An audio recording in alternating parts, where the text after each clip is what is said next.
All right, welcome to this explainer. Today, we're diving into something really fascinating from KIFLS Agribusiness Limited.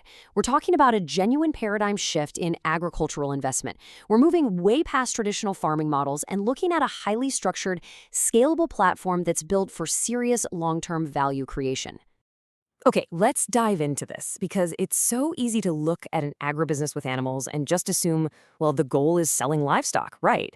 But with KFLs, it's actually completely different. They are fundamentally a feed production company, not a livestock trading business. The animals? They're really just the mechanism. It's the consistent, predictable demand for feed that's the real, scalable revenue driver here. Here's our roadmap for today. We're going to cover the core agribusiness challenge, the goat hotel solution, the herd growth engine, modeling out a 10-year growth plan, and finally, the strategic investor advantage. Let's get to it. Section 1, the core agribusiness challenge. So if you look at the commercial feed industry right now, producers are constantly battling this inconsistent, fragmented demand. I mean, they have to spend massive amounts of capital just to acquire and hold on to independent farmers. And meanwhile, those farmers, they're struggling too. They're dealing with sky-high, volatile feed costs and real supply chain risks, especially since places like Ghana relies so heavily on imported feed inputs.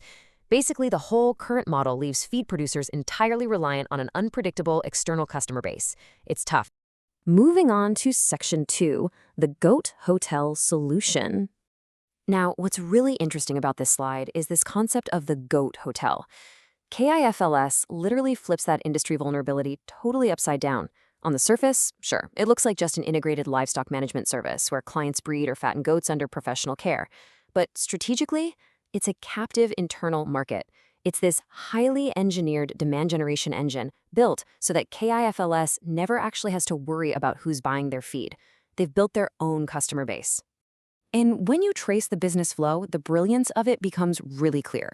It all starts at the top with KIFLS feed production. We're talking crops like sooty grass, maize, and sorghum. Now, they do have external feed sales, but the real magic is happening right in that middle block, the goat hotel. See, as client herds grow through breeding and retention inside the hotel, the feed demand naturally goes up at the exact same rate. More animals literally just equals more feed sold internally. It's that simple. All right, Section 3, the herd growth engine. Let's move to this and see how it builds. How exactly does this internal client herd grow, right? Well, a client starts with a base number of does, female goats. They go through a professionally managed breeding cycle. And when the offspring are born, 100% of the males are available to be sold. But here's the critical part. Clients retain about 30% of the female offspring, adding them right back into the breeding herd. So the cycle repeats, but with a bigger base every single time. And you know, this isn't just left to chance. It is highly operationalized.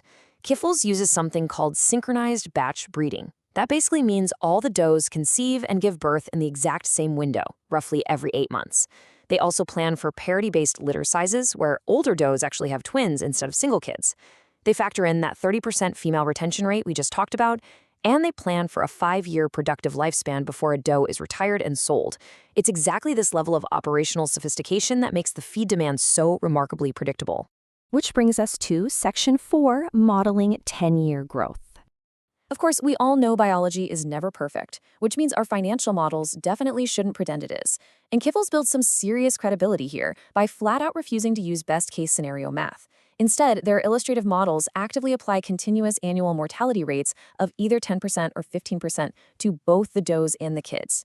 They're openly acknowledging that, hey, not every animal is going to make it to that 5-year retirement, and that ensures investor expectations are grounded in realistic, de-risk projections. And this brilliantly illustrates the compounding effect in action. Even if you're just starting out with 10 breeding does, and you apply that strict 10 or 15% mortality rate, the sheer number of goats available for sale scales up dramatically by year 10. Those retained